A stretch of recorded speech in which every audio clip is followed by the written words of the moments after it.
Saudações, pessoal! Espero que todos estejam bem. Estamos aqui para mais uma videoaula e nesta videoaula nós vamos tratar do assunto que é o princípio de Arquimedes. Bem, quem foi Arquimedes? Arquimedes foi um físico e matemático que teve aí uma incumbência à época de descobrir se a coroa que um rei tinha recebido era de ouro ou era feita de uma outra mistura. Então o rei tinha mandado um artesão fazer essa coroa e tinha essa dúvida, queria ter certeza, e incumbiu lá esse senhor, o Arquimedes, para fazer essa descoberta. E aí conta a história que Arquimedes teve um insight quando ele tomava um banho, para descobrir de que era feita essa coroa. Bom, por que ele teve um insight durante o banho? Porque ele conhecia a época que a densidade era a razão entre a massa e o volume. E ele precisava saber o volume dessa coroa. E aí, como é que ele ia desmanchar a coroa para fazer os cálculos, visto que era um objeto totalmente irregular? Foi quando ele, ao tomar o banho, ele percebeu que quando entrava na banheira, derramava um pouco de água, né? E essa água que derramava correspondia ao volume do corpo dele que estava submerso. Então foi aí que ele teve a grande charada de reconhecer qual seria o volume do objeto quando imerso no líquido, e aí medindo a massa numa balança ele poderia ter a densidade da coroa e comparar com a densidade do ouro à época. E se os valores batessem, é porque era feita de ouro puro, caso contrário não seria. Dito isso, pessoal, nós vamos agora analisar o princípio de Arquimedes, um princípio que ele descreveu, né, onde todos os corpos, quando inseridos num fluido, eles acabam recebendo uma força, esta força de nome empuxo, e esta força ela tem sentido oposto ao peso e ela tem intensidade igual ao peso do fluido deslocado.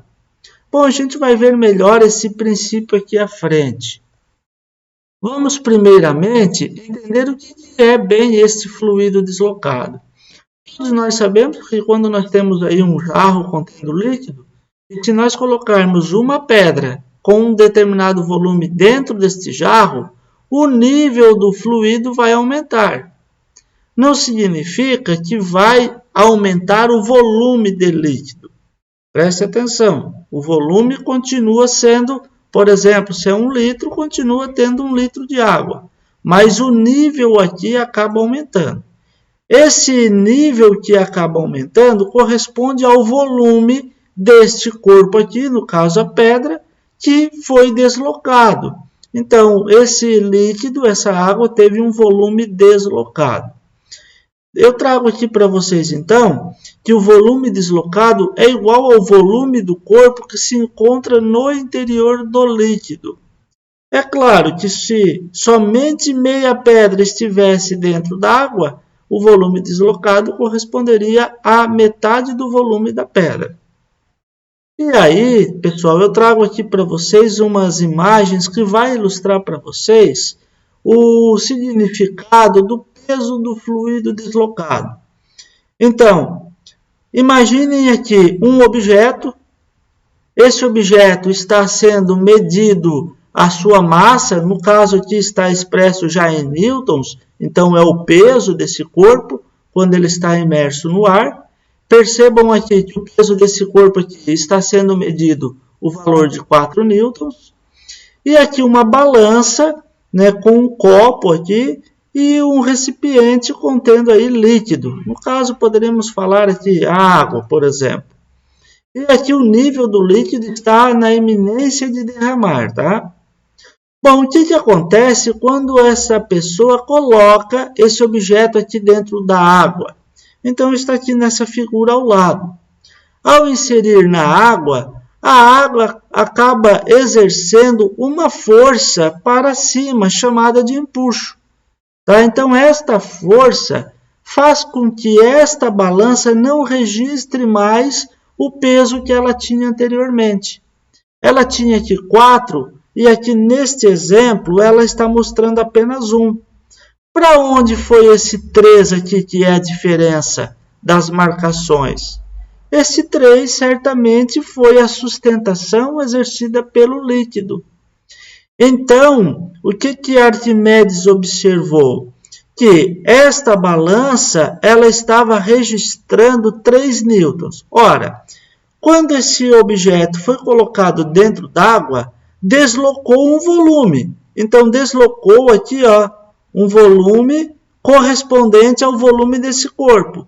O peso desse volume deslocado foi 3 newtons. Significa que o peso do volume deslocado corresponde ao valor da força de empuxo.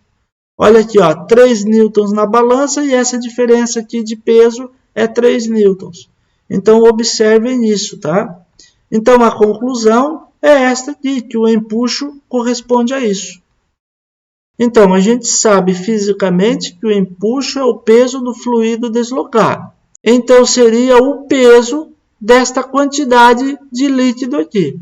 Bom, como é que a gente calcula o peso de uma amostra? A gente faz a massa multiplicada pela gravidade. Claro que aqui é a massa de quem? É a massa do fluido deslocado. Então, eu vou escrever FD aqui.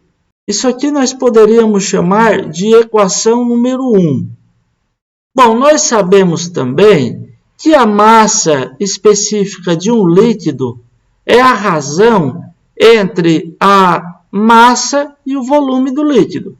Eu posso muito bem expressar aqui a massa como sendo a massa específica do líquido multiplicado pelo volume. Então, basta multiplicar isso aqui, né?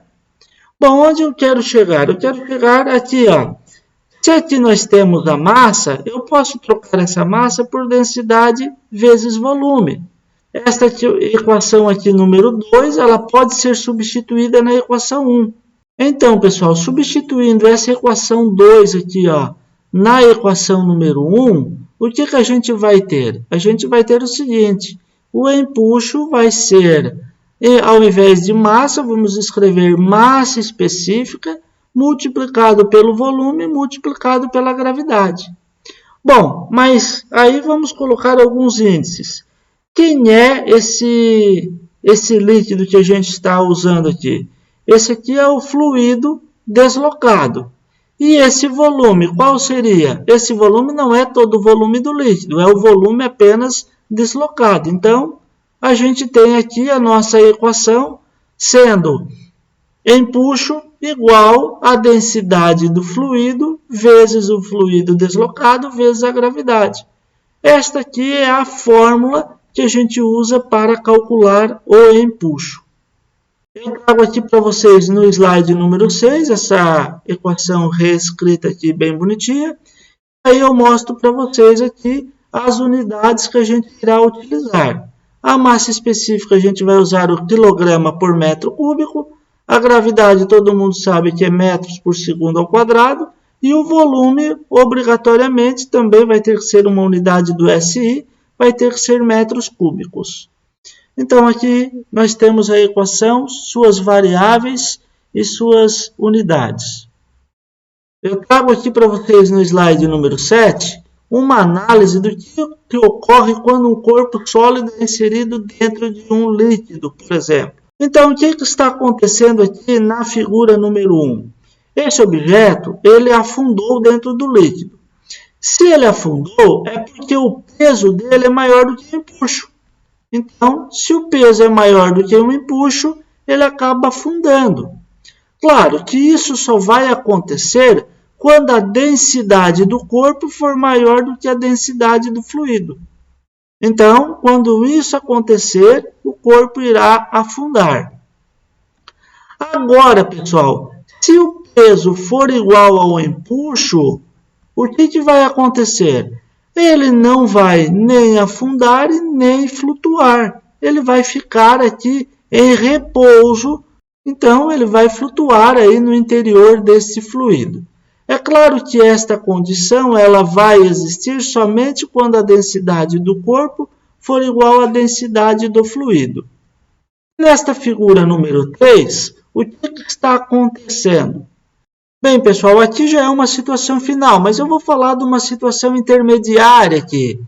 Vamos supor que eu tenho aqui uma bolinha de isopor inserida dentro de um líquido. Ela tem um peso muito pequeno e ela desloca aqui um volume considerável, então ela vai ter um empuxo maior do que o peso.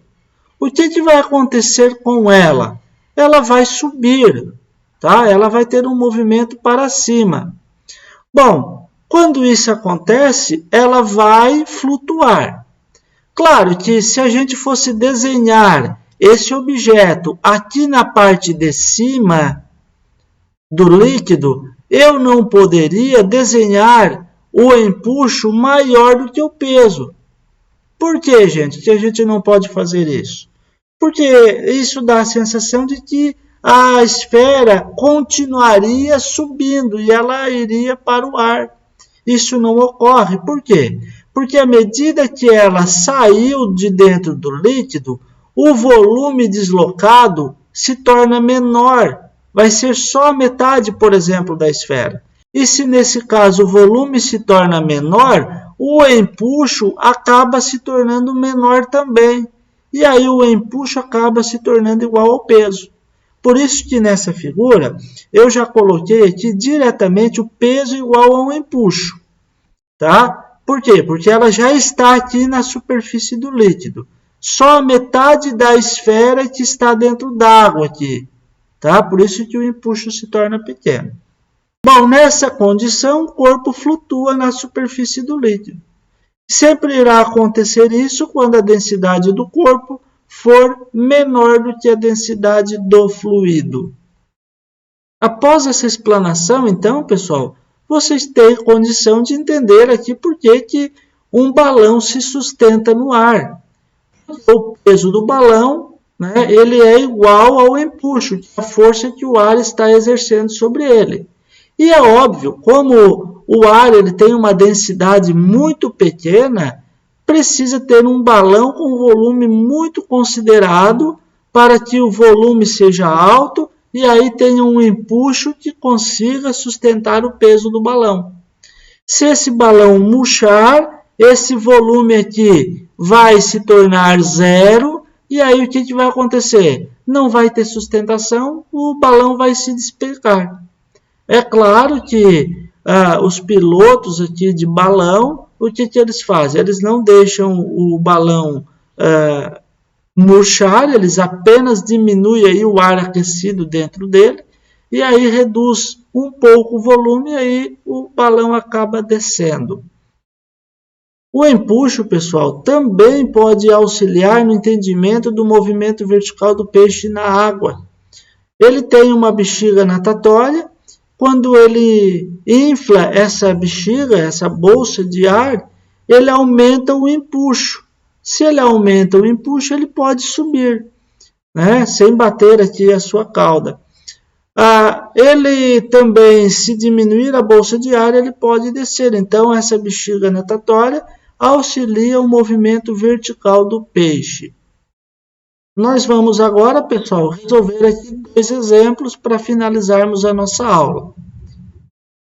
O exemplo número 1 diz o seguinte: qual é a quantidade de tonéis? Então, aqui vocês observam vários tonéis de 200 litros que deve ser usado para manter flutuando uma pocilga quando sua massa total atingir 3,4 toneladas. Despreze a massa dos tonéis.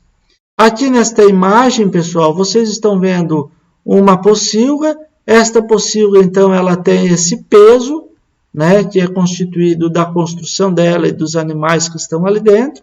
E para que ela não afunde, é necessário que a sustentação da água aqui, que o empuxo, no caso, seja igual ao peso da pocilga. E aí, sabendo disso, a gente precisa saber qual é a quantidade de tonéis de 200 litros que a gente deve utilizar.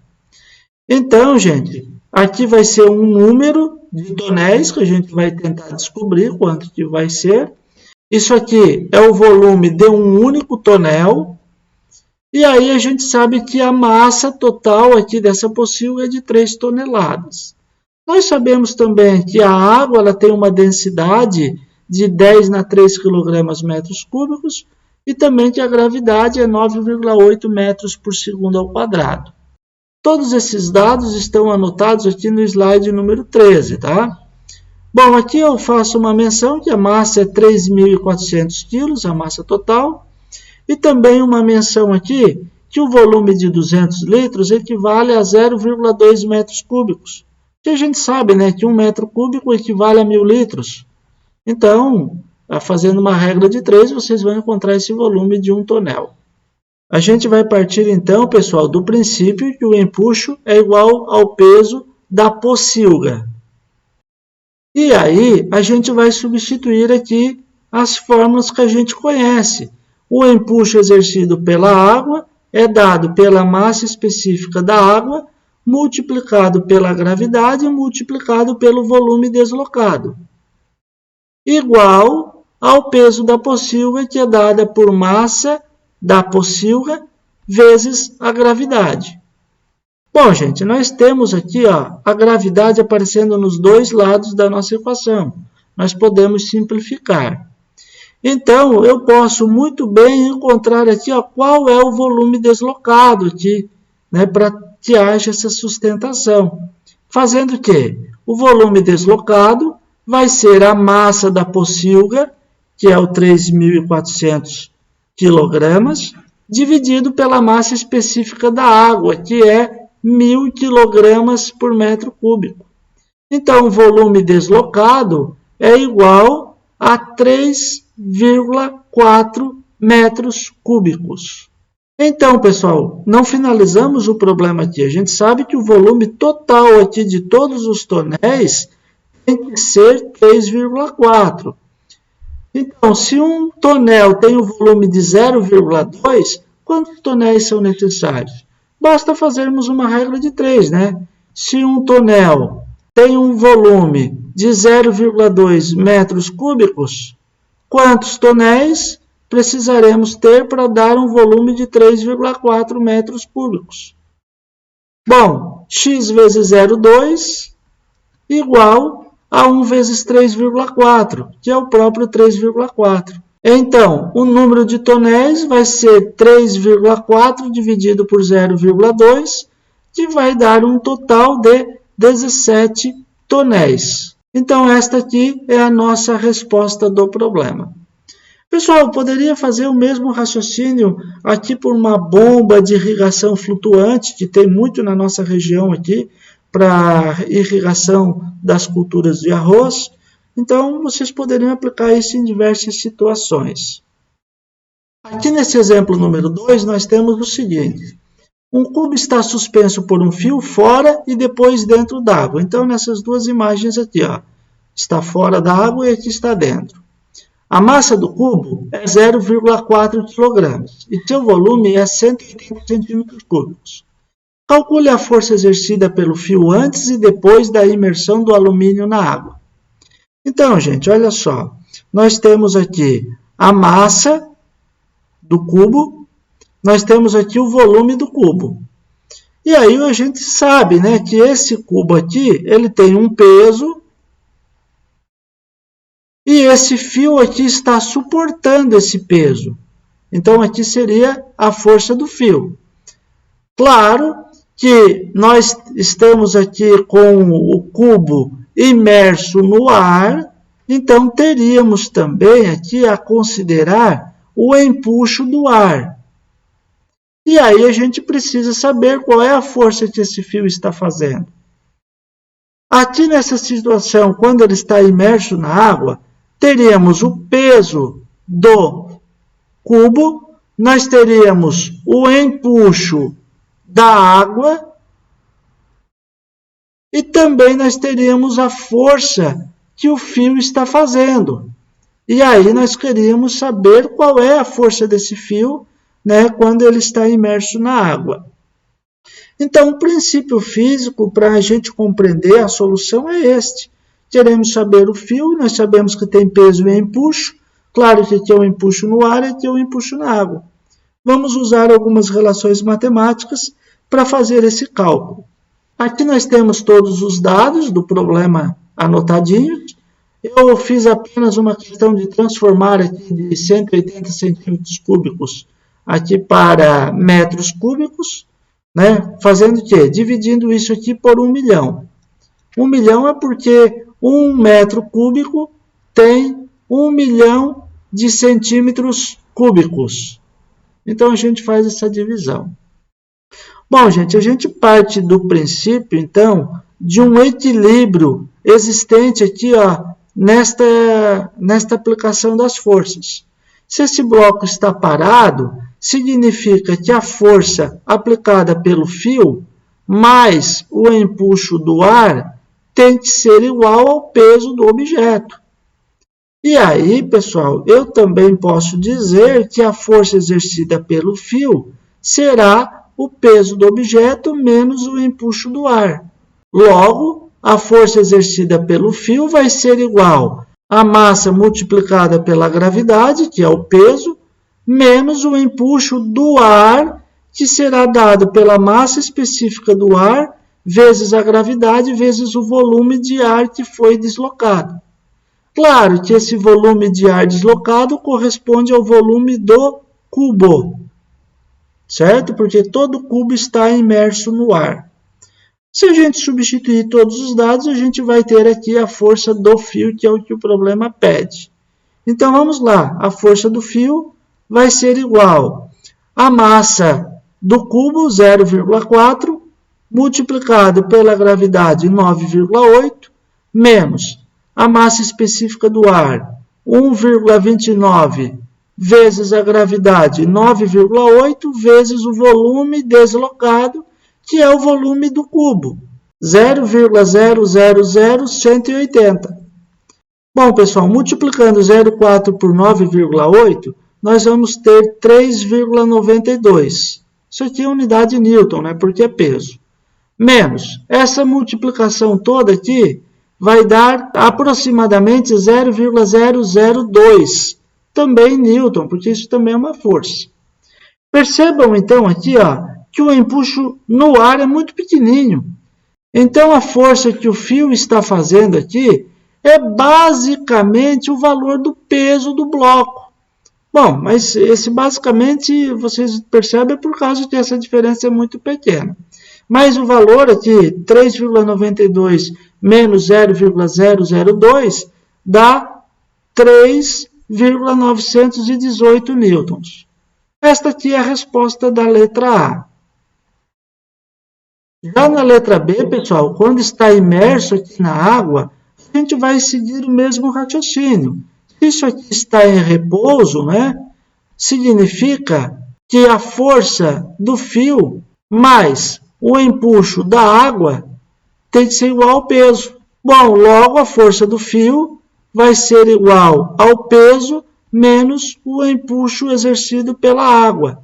A força do fio vai ser, então, massa multiplicado pela gravidade, menos a massa específica da água, vezes a gravidade, vezes o volume deslocado. Como o corpo está totalmente imerso na água, o volume deslocado vai ser igual ao volume do cubo.